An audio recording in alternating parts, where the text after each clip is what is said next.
After a decade or more together, if you are not careful, routines replace romance.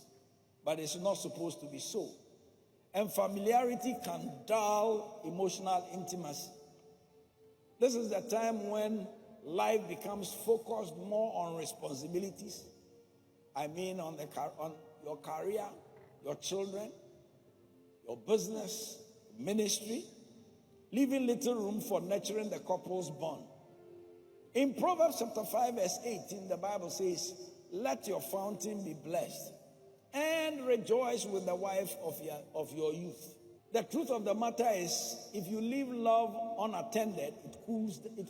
And so God calls couples to continually rekindle their emotional and spiritual connection, because at this stage there is an identity drift, and you must be able to identify that drift